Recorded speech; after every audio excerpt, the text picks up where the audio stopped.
Assalamualaikum warahmatullahi wabarakatuh. Selamat pagi, perkenalkan nama saya Santi Sudarsi. Saya adalah mahasiswa Magister Manajemen Universitas Negeri Jakarta. Video ini dibuat sebagai syarat untuk melengkapi pengajuan seminar proposal saya yang berjudul Analisis Faktor-Faktor yang Mempengaruhi Niat Beli Kendaraan Listrik di Indonesia. Latar belakang dari penelitian ini adalah yang pertama mengenai isu lingkungan. Mobilitas masyarakat yang tinggi dengan penggunaan kendaraan berbahan bakar minyak telah menyebabkan peningkatan dramatis dalam tingkat polusi udara di lingkungan perkotaan. Polutan seperti PM, nitrogen oksida, karbon dioksida, sulfur dioksida. Hal tersebut mempengaruhi iklim karena meningkatkan efek rumah kaca. Oleh karena itu, untuk menjaga pemanasan global tidak lebih dari 1,5 derajat Celcius, seperti yang telah diamanatkan dalam Paris Agreement pada Conference of the Parties ke-21 United Nations Framework Convention on Climate Change di Paris, Indonesia juga berkomitmen dalam upaya penurunan gas rumah kaca tersebut dan turut serta menandatangani Perjanjian Paris pada tanggal 22 April 2016 di New York, Amerika Serikat. Emisi gas rumah kaca dapat dikurangi dengan mengganti kendaraan non-listrik dan beralih pada kendaraan listrik. Dengan menyusun kebijakan yang diperlukan untuk mempercepat pertumbuhan bisnis kendaraan listrik, maka kendaraan listrik akan menjadi kendaraan masa depan yang ramah lingkungan. Pemerintah Indonesia juga memberikan fasilitas seperti insentif fiskal dalam pembangunan infrastruktur pengisian daya dan juga dana untuk penelitian pengembangan teknologi baterai. Hal tersebut dilakukan untuk mendukung adaptasi kendaraan listrik yang mempunyai keunggulan dibanding kendaraan konvensional dalam upaya mengurangi emisi karbon. Meskipun pemerintah telah memberikan banyak insentif, namun penjualan mobil listrik baik di dunia maupun di Indonesia masih sangat rendah. Menurut data dari International Energy Agency tahun 2025 menyatakan penjualan mobil listrik di seluruh dunia pada tahun 2024 mencapai 17 juta unit. Tiongkok merupakan negara dengan rekor tertinggi, yaitu melebihi 11 juta unit. Sementara pasar Eropa, penjualan mobil listrik tercatat stagnan karena subsidi dikurangi atau dihapuskan. Di pasar Amerika, pertumbuhan penjualan mobil listrik terus meningkat sekitar 25% dari tahun sebelumnya.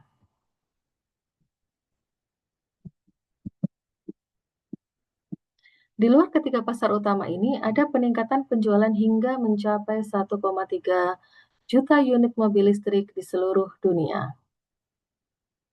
Nah, kemudian untuk penjualan di dalam negeri, menurut data dari Gaikindo, pada tahun 2020 penjualan mobil listrik di Indonesia mencapai 125 unit, sementara mobil konvensional terjual sebanyak 537.027 unit, sehingga mobil listrik hanya menyumbang 0,07% dari total penjualan. Pada tahun 2021 terdapat peningkatan, yakni sebesar 687 unit mobil listrik dari total penjualan seluruh mobil sebanyak 887.202 unit atau sekitar 0,08%. Kemudian tren tersebut meningkat pada tahun 2022 penjualan mobil listrik sebesar 10.327 unit dan menyumbang sebesar 0,98% dari total mobil yang dijual, yakni sebanyak 1.048.040 unit. Kemudian terus meningkat pada tahun 2023 sebesar 17.051 unit, pada tahun 2024 sebesar 43.188 unit, kemudian pada semester pertama 2025 sudah tercatat sebesar 42.178 unit. Meskipun tren penjualan terus meningkat, namun pangsa pasar penjualan mobil listrik di Indonesia masih sangat kecil jika dibandingkan penjualan mobil konvensional di Indonesia. Kemudian selanjutnya adalah faktor-faktor apa saja yang mempengaruhi rendahnya niat beli kendaraan listrik di Indonesia ini. Sejumlah penelitian telah mengidentifikasi faktor-faktor yang mempengaruhi niat pembelian kendaraan listrik dengan menggunakan teori of planned behavior dan telah membuktikan bahwa attitude, subjective norm, dan perceived behavioral control mempengaruhi niat beli secara positif. Selain itu, beberapa penelitian juga menggunakan teori perceived value yang dipaparkan oleh Stedham yang meneliti mengenai persepsi harga, kualitas, dan nilai yang dirasakan konsumen dalam mempengaruhi keputusan pembelian konsumen. Namun, masih terdapat kekurangan dalam kajian yang menggabungkan teori TPB dan teori perceived value secara bersamaan untuk memahami niat pembelian kendaraan listrik dalam konteks yang lebih komprehensif. Oleh karena itu, pada penelitian saya kali ini, saya mencoba menggabungkan kedua teori tersebut. Selain itu, meskipun faktor environmental concern terbukti berpengaruh terhadap niat beli secara langsung, belum banyak penelitian yang secara eksplisit mengkaji bagaimana faktor ini sebagai prediktor yang mempengaruhi sikap, norma subjektif, dan kontrol perilaku yang pada akhirnya akan mempengaruhi niat pembelian kendaraan listrik. Dengan demikian, penelitian ini bertujuan untuk mengisi celah tersebut dengan mengembangkan model yang mengintegrasikan teori TPB dengan perceived value, serta mengeksplorasi pengaruh environmental concern secara langsung dan tidak langsung terhadap niat pembelian kendaraan listrik. Selanjutnya adalah rumusan masalah. Yang pertama adalah bagaimana pengaruh environmental concern terhadap attitude. Yang kedua adalah bagaimana pengaruh environmental concern terhadap subjective norm. Yang ketiga adalah bagaimana pengaruh environmental concern terhadap perceived behavioral control. Kemudian yang keempat adalah bagaimana pengaruh attitude terhadap electric vehicle purchase intention. Yang kelima adalah bagaimana pengaruh subjective norm terhadap electric vehicle purchase intention. Yang keenam adalah bagaimana pengaruh perceived behavioral control terhadap electric vehicle purchase intention. Yang ketujuh adalah bagaimana pengaruh perceived price terhadap electric vehicle purchase intention. Kemudian selanjutnya adalah bagaimana pengaruh perceived risk terhadap electric vehicle purchase intention. Yang kesembilan adalah bagaimana pengaruh perceived value terhadap electric vehicle purchase intention. Kemudian yang ke-10 adalah bagaimana pengaruh environmental concern terhadap electric vehicle purchase intention. Selanjutnya adalah bagaimana pengaruh perceived price terhadap perceived value. Kemudian yang ke-12 adalah bagaimana pengaruh perceived risk terhadap perceived value. Selanjutnya adalah tujuan penelitian. Penelitian ini bertujuan untuk mengetahui pengaruh environmental concern terhadap attitude.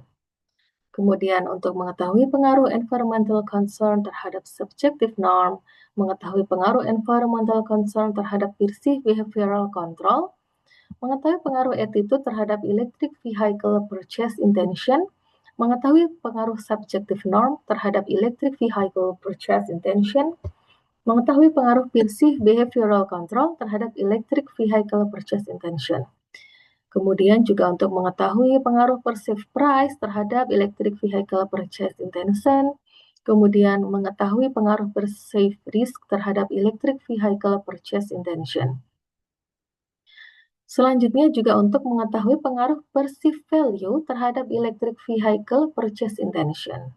Kemudian juga untuk mengetahui pengaruh environmental concern terhadap electric vehicle purchase intention. Selanjutnya adalah untuk mengetahui pengaruh perceived price terhadap perceived value. Kemudian untuk mengetahui pengaruh perceived risk terhadap perceived value.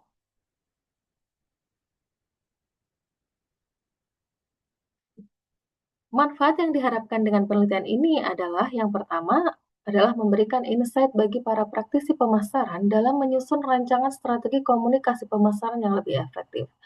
Sehingga pada akhirnya akan mempengaruhi niat pembelian kendaraan listrik di masyarakat.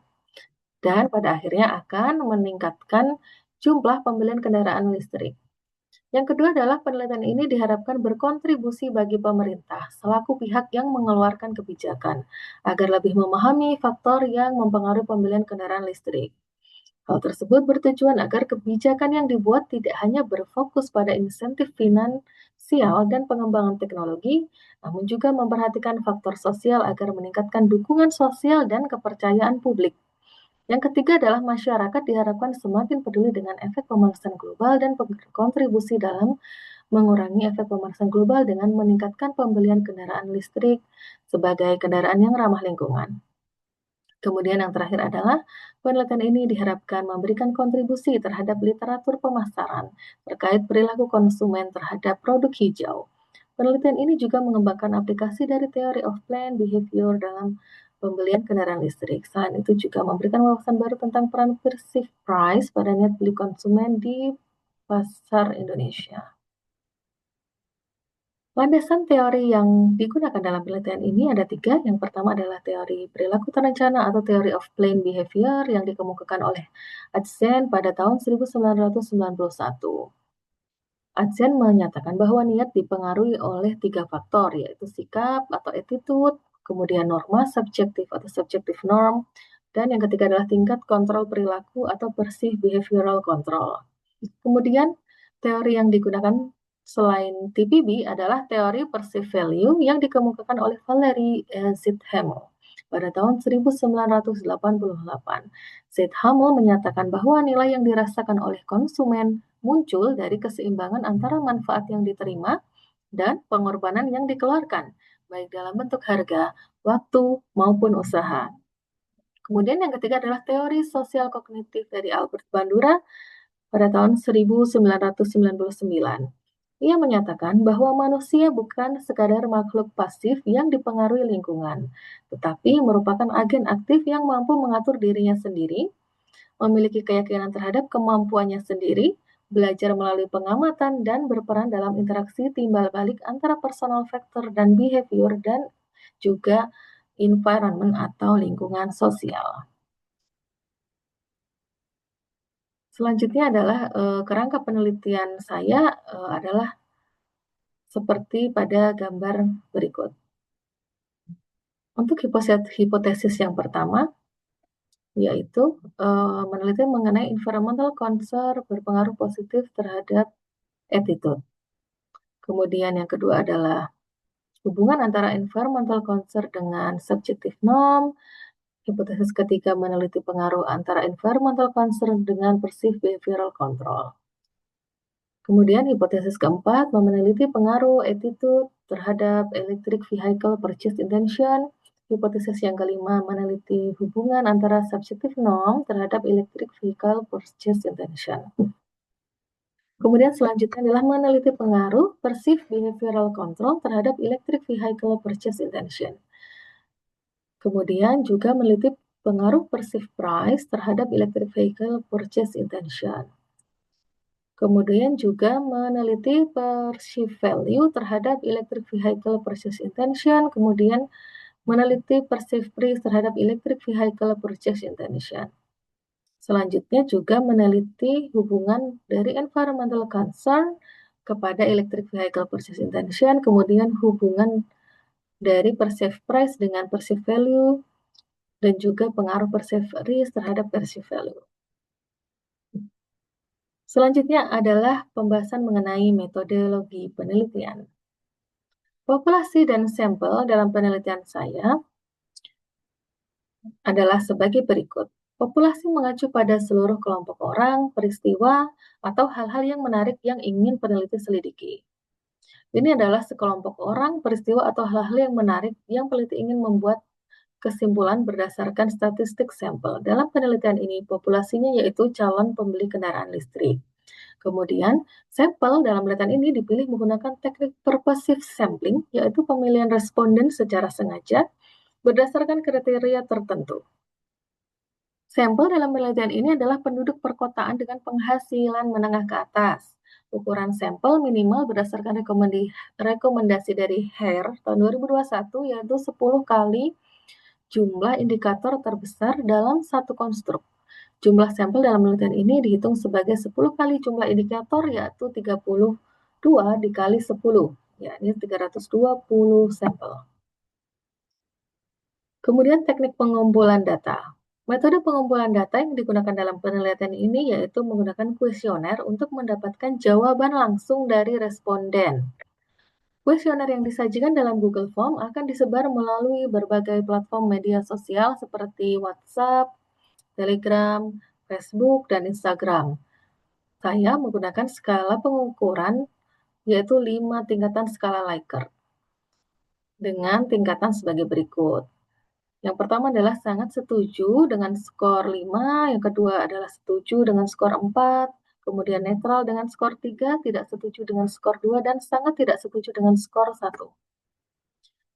Kemudian teknik analisis data yang saya gunakan dalam penelitian ini adalah menggunakan structural equation modeling dengan menggunakan software AMOS. SEM adalah teknik statistik yang menyajikan estimasi paling sesuai dan efisien bagi serangkaian persamaan regresi berganda yang diestimasi secara simultan. Kemudian, teknik analisis data dalam SEM itu terdiri dari uji validitas, uji reliabilitas, kemudian goodness of fit test, dan juga uji hipotesis.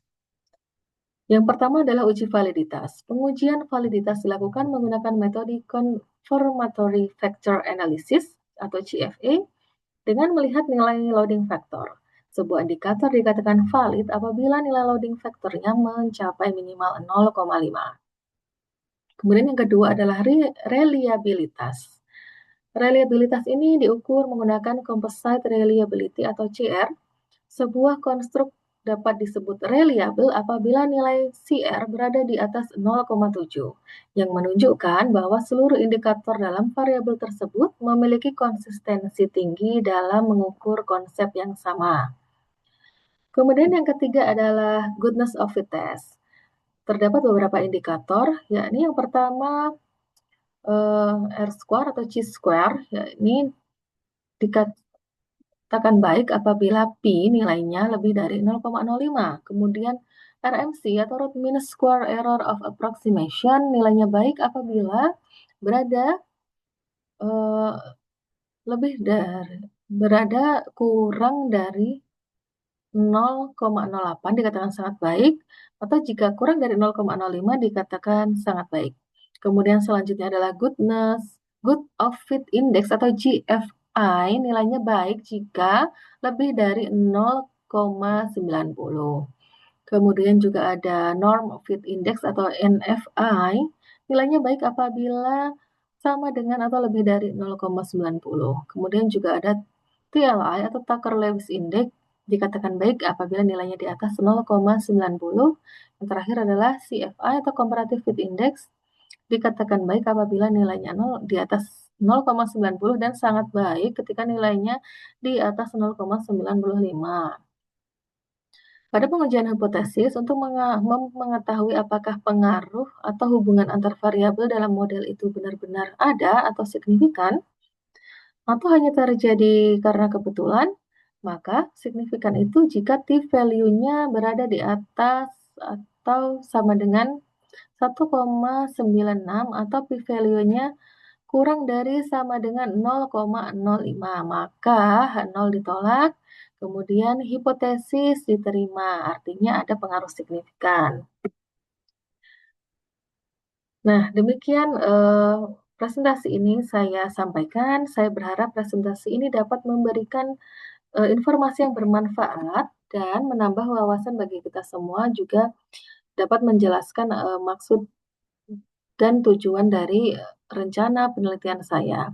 Terima kasih atas perhatian dan kesempatannya. Wassalamualaikum warahmatullahi wabarakatuh.